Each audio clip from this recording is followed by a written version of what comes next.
इस वीडियो में बात करेंगे लिसनिंग और उसके कुछ टाइप्स के बारे में। इंटरेस्टिंग सा कंसेप्ट है तो वीडियो स्टार्ट करते हैं। फर्स्ट ऑफ ऑल लिसनिंग की बात करें, अगर मैं कुछ भी बोल रही हूँ और आप इसे सुन रहे हैं तो इसको अंडरस्टैंड कर रहे हैं, it means that you are listening me. ठीक है, किसी भी पर्सन की बात को गौर से सुनना, उसे समझना जो है वो लिसनिंग कहलाता है। अब हमारी डेली कन्वर्सेशन जितनी भी होती है उसमें अगर हम किसी को गौर से नहीं सुन रहे तो क्या होगा? ऑब्वियसली नेक्स्ट पर्सन जो है वो नाराज़ हो जाएगा और वो ये समझेगा कि इसने मुझे वैल्यू ही नहीं दी। हमें किसी भी पर्सन में जो सबसे ज़्यादा चीज़ अच्छी लगती है वो यही लगती है कि अगला पर्सन जो है वो हमारी बात को गौर से सुने, उसको इम्पोर्टेंस दे। चाहे हम कैसी भी बात कर रहे हैं, अगर हमारी बात में कोई मतलब ठीक है, कोई गलती भी हो गई है तो उसको करेक्ट करे, लेकिन सुने ज़रूर। ऐसा नहीं कि वो उसको इग्नोर कर दे। अब अपनी डेली लाइफ में भी देखें, पेरेंट्स जो हैं वो अगर आपसे बात कर रहे हैं और आप उसको इग्नोर कर रहे हैं, आप मोबाइल के साथ लगे हैं, तो क्या होगा जी? आपको बहुत ज़्यादा मार पड़ेगी, थप्पड़ पड़ेंगे। तो यही चीज़ है ना कि आप लिसनिंग नहीं थी, आपके अंदर एक्टिव लिसनर नहीं थे, आपने उनकी बात को इम्पोर्टेंस नहीं दी, गौर नहीं किया, फोकस नहीं किया। लेकिन अगर आप कोई पर्सन है, क्लास में एग्जांपल ले लें कि आपकी क्लास में टीचर को लेक्चर डिलीवर कर रहा है और वहाँ पे एक स्टूडेंट है जो टीचर को समझ भी रहा है, साथ साथ क्वेश्चनिंग भी कर रहा है, तो टीचर को कौन सा पर्सन अच्छा लगेगा? ऑब्वियसली वो स्टूडेंट अच्छा लगेगा ना, जो टीचर को सुन रहा है, अंडरस्टैंड कर रहा है और टीचर से क्वेश्चनिंग कर रहा है अगर कुछ नहीं समझ आ रही। तो यही चीज़ है कि आपकी ये जो स्किल है, लिसनिंग स्किल, ये आपको बहुत ज़्यादा अट्रैक्टिव भी बना देती है और आपको दूसरों का फेवरेट भी बना देती है। आपकी सेल्फ रिस्पेक्ट जो है इससे इंक्रीज़ होती है। और ये सिर्फ स्कूल या फैमिली तक ही महदूद नहीं है, इसमें आप इवन अगर कहीं आगे जाते हैं, अपने प्रैक्टिकल लाइफ में एंटर होते हैं, आप कोई ऑफिस वर्क कर रहे हैं, आपके कोलीग्स हैं, उनके साथ आप अच्छी तरह से कम्युनिकेट नहीं कर पा रहे। क्यों नहीं कर पा रहे? क्योंकि आप एक्टिव लिसनर नहीं हैं, आप उनकी बातों को नहीं समझ रहे, आपकी उनके साथ अंडरस्टैंडिंग डेवलप नहीं हो रही, क्योंकि आप सुन नहीं रहे। लिसनिंग बहुत ज़्यादा इंपॉर्टेंट रोल प्ले करती है हमारी कम्युनिकेशन में। क्या हम अगले बंदे को सुनते हैं, उसको मीनिंगफुल रिस्पॉन्स करते हैं, उसकी कोई बात हमें समझ नहीं आ रही, हम आगे से क्वेश्चन करते हैं कि आपने ये बात किस अंदाज में क्यों कही है, कोई मिसअंडरस्टैंडिंग हो जाती है तो उसको हम क्लियर करते हैं। अब लिसनिंग जो है ये, इसकी एक आप समझते हैं ब्रॉड टर्म है, आपको इसकी बेशुमार फ़ायदे नज़र आएंगे। इवन आपने कुछ अफेक्टिव लर्नर बनना है तब भी आपको लिसनर बनना पड़ेगा पहले। एक एक्टिव लिसनर जो है वही एक अफेक्टिव लर्नर हो सकते हैं। यानी आप जाहिर है अच्छी तरह से कुछ सुनेंगे तभी कुछ सीखेंगे ना। एक पर्सन है, उसने थ्रू आउट अपनी डिग्री बहुत ज़्यादा एक्टिव रहा है, उसने हर चीज़ को अच्छी तरह से सुना है, उसने नोट्स बनाए हैं, एट द एंड क्या होगा? उसकी लर्निंग आप सबसे बहुत इंक्रीज़ होगी। क्यों? क्योंकि उसने अपने अंदर एक स्किल डेवलप की हुई थी, वो थी लिसनिंग। यानी उसने एक एक चीज़ को सुना, समझा और उसके बाद एंड पे उसको आप कुछ भी पूछ रहे हैं तो उसको सब कुछ आ रहा है, क्योंकि उसकी लर्निंग अच्छी हुई है, उसने अपने अंदर ये चीज़ें जो थी वो डेवलप की हुई थी। तो informational listening is actually use to seek information. What does it mean? It means that कि आपको कोई भी इंफॉर्मेशन चाहिए। अब देखें, इंफॉर्मेटिव लिसनिंग या इंफॉर्मेशनल लिसनिंग, इसके नाम से ही हमें, नाम ही ट्रिगर कर रहा है कि it mean something to seek information, यानी किसी चीज़ की इंफॉर्मेशन लेने के लिए ये चीज़ यूज़ की जा रही है। और लिसनिंग मीन्स कि आपने सुनना है किसी को और कंसंट्रेट करना है कि क्या बात की जा रही है। अब ये इन्फॉर्मेशन किसी पर्टिकुलर चीज़ के बारे में नहीं है, बल्कि ये ओवरऑल बात की जा रही है। यानी कि आपको किसी भी तरह की इन्फॉर्मेशन चाहिए तो वो इसमें आ जाती है। या आप ले रहे हैं या आप कंसंट्रेट कर रहे हैं, आप उसको सुन रहे हैं। यहाँ पे जनरल बात की जा रही है। वो इन्फॉर्मेशन आपके किसी पर्टिकुलर कोर्स के बारे में हो सकती है, वो आपके ऑफिस वर्क के बारे में हो सकती है, वो इवन वर्ल्ड के बारे में हो सकती है, कोई भी टाइप की। अब देखें, इसमें ना 3 चीज़ें बहुत ज़्यादा वैल्यू रखती हैं। एक तो ये कि वोकैबुलरी, दूसरा कंसंट्रेशन एंड देन मेमोरी। सबसे पहले वोकैबुलरी मींस कि आप कोई बात सुन रहे हैं, अगर आपको उसकी वोकैबुलरी आती है तो ऑब्वियसली आप अंडरस्टैंड कर जाएंगे। लेकिन अगर आपको उन वर्ड्स के मीनिंग ही नहीं समझ आ रहे कि ये बात क्या की जा रही है, तो आप कैसे अंडरस्टैंड करेंगे? आपकी लिसनिंग जो है वो भी एक्टिव नहीं होगी, आपको वो चीज़ बोरिंग लगने लग जाएगी क्योंकि आपको समझ नहीं आ रही। कंसंट्रेशन क्या चीज़ है? कंसंट्रेशन मीन्स कि आपको कोई बात बताई गई, आपको कोई लेक्चर डिलीवर किया गया, आपने उस पर कंसंट्रेट किया, आपने नोट्स बनाए। अब नोट टेकिंग भी यहाँ पे एक चीज़ आती है। नोट टेकिंग क्या मतलब कि आप कुछ भी सुन रहे हैं, आपको कुछ भी पढ़ाया जा रहा है तो आप उसको नोट्स बना रहे हैं और बाद में अगर आपको कुछ भूल भी जाता है तो आप वो नोट्स देख के रिकॉल कर सकते हैं। तो कंसंट्रेशन में ये नोट टेकिंग एक बहुत इंपॉर्टेंट रोल प्ले करता है कि आपने जो सुना उसके नोट्स बना लिए। और एक एक्टिव लिसनर तो वही होता है ना जो कंसंट्रेट करे, जो चीज़ को समझने की कोशिश करे। एक पर्सन जो है उसका इरादा ही नहीं है, उसकी नीयत ही नहीं है समझने की, तो उसने क्या समझना है, उसने कंसंट्रेशन कैसे करनी है। तो ये चीज़ बहुत इम्पॉर्टेंट है यहाँ पे। Next thing is that memory. Memory means कि आपने कुछ सीख लिया है, आपने ठीक है, आपको वोकेबलरी समझ आ गया, आपको कंसंट्रेशन कर लिया आपने, सब कुछ हो गया, लेकिन एक वक्त आएगा कि आपको वो चीज़ जो है भूल जाएगी और आप हो सकता है आपको वो चीज़ याद ना रहे। बेशक आपने बहुत ज़्यादा कंसंट्रेशन की थी, तब आपको सब कुछ समझ आ गया, लेकिन ह्यूमन माइंड ही ऐसा है कि उसे चीज़ें भूल जाती हैं।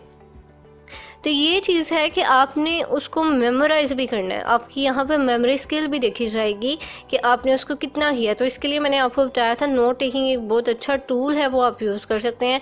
आप कुछ भी सुनते हैं तो उसके नोट्स ज़रूर बनाया करें, क्योंकि ये आपको आगे बहुत ज़्यादा काम करते हैं। इवन आप 5 साल के बाद भी बैठ के वो नोट्स देख रहे हैं ना, तो आपको वो चीज़ें वैसे की वैसे ही फ्रेश हो जाएंगी आपके माइंड में। तो discriminative listening is actually the first listening time that you are born with. ये एक ऐसी टाइप है जो कि आप बचपन से यानी पैदा होने से ही लेकर आते हैं अपने अंदर। ये एक ऐसी स्किल है, ठीक है। एक बच्चा पैदा होता है तो उसके अंदर ऑटोमेटिकली ये एबिलिटी होती है ना कि वो सुन सकता है और इवन उसको डिस्क्रिमिनेट भी करने आता है। Everyone innately has discriminative listening skill and how this skill has in everybody means कि आप ये स्किल यूज़ करके आप वर्ड्स को डिस्क्रिमिनेट कर सकते हैं। ना सिर्फ आप वर्ड्स को डिस्क्रिमिनेट कर सकते हैं, बल्कि आप टोन को, आप वर्बल क्यूज़ को और बहुत से साउंड्स को जो है डिस्क्रिमिनेट कर सकते हैं। आप पिच को डिस्क्रिमिनेट कर सकते हैं, इंटोनेशन, वॉल्यूम, रेट, सारी चीज़ें जो हैं इसमें आ जाती हैं। इवन आपको वॉइस की समझ आ जाती है कि ये पर्सन कौन सा बोल रहा है, ये किसकी वॉइस है। यानी कि मैं अपनी अगर डिस्क्रिमिनेटिव लिसनिंग स्किल बताऊं तो अब देखिए मेरे साथ कोई भी बात कर रहा है तो मुझे, बेशक मैं उसको नहीं देख रही, लेकिन मुझे समझ आ जाएगी कि ये कौन सा पर्सन बोल रहा है। क्यों? क्योंकि मेरे अंदर डिस्क्रिमिनेटिव लिसनिंग की स्किल डेवलप हो चुकी हुई है, क्योंकि मुझे डिस्क्रिमिनेट करने आता है चीज़ों को।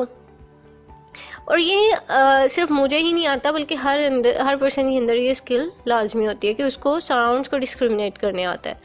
इसके साथ ही साथ एक पर्सन मुझसे बात कर रहा है बड़े लो सी टोन में, मुझे उसकी टोन समझ आ रही है कि ये किस एंगल में बात कर रहा है। और अगर वही पर्सन कोई किसी और अंदाज में यानी गुस्से के अंदाज में बोल रहा है या लाइट वे में बोल रहा है, तो मैं उसको डिस्क्रिमिनेट कर लूँगी इजीली कि ये क्या इंटेंशन है, किस तरह से बात की जा रही है, इसका मूड क्या है इस टाइम।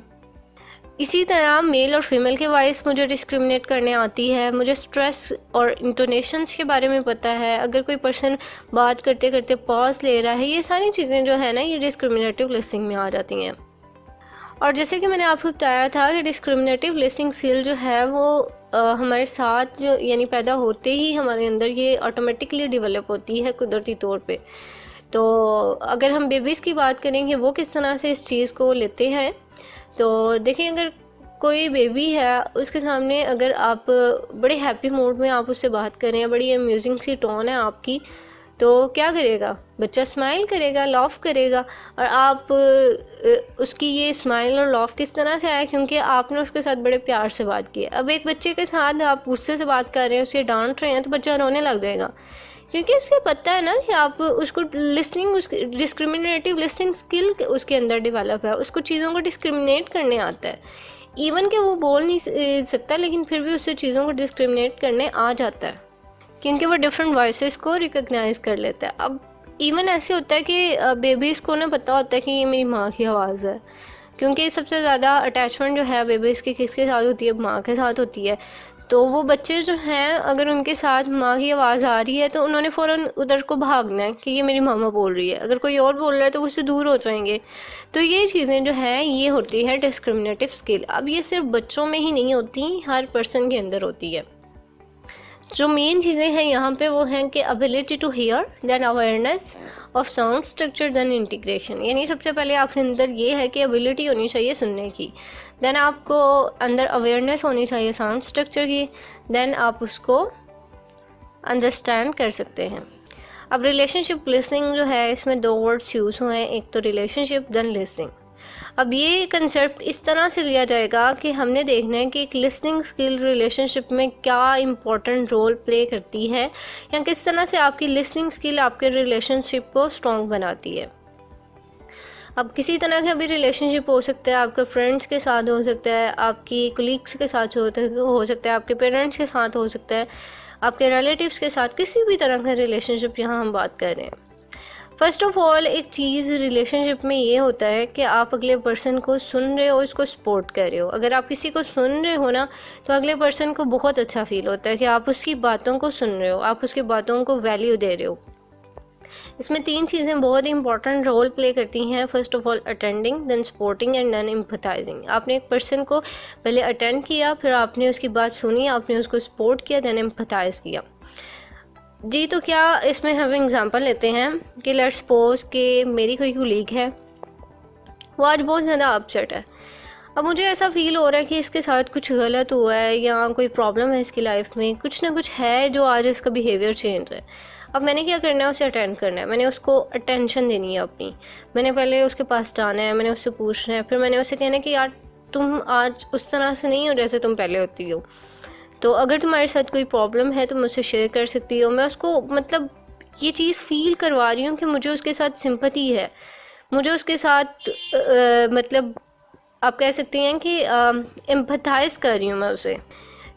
और इसमें जो मेन चीज़ है ना, वो ये कि आपके वर्ड्स यहाँ पे मायने नहीं रखते। यानी आपने वर्ड्स को नहीं सुनना, यहाँ पे आपने इमोशंस को फील करना है। अगला पर्सन जो वर्ड्स यूज़ कर रहा है, वहाँ पे वो सिर्फ वर्ड्स ही नहीं है, बल्कि वहाँ पे उसकी पूरे इमोशंस जो हैं वो आ रहे हैं आपके पास। तो आपने उसकी बात को पहले अटेंशन दी, उसकी अटेंशन गेन की, देन आपने उसको इतना मतलब कंफर्ट जोन दे दिया कि वो आपसे शेयर करने लगा है। अब वो अपनी बात आपसे शेयर कर रहा है, आपने उस बात को गौर से सुनना है, देन आपने उसको सपोर्ट करना है। आप सपोर्टिव के लिए कोई भी वर्ड्स यूज़ कर सकते हैं, लाइक तुमने कुछ भी, हिम्मत नहीं हारनी, मैं तुम्हारे साथ हूँ।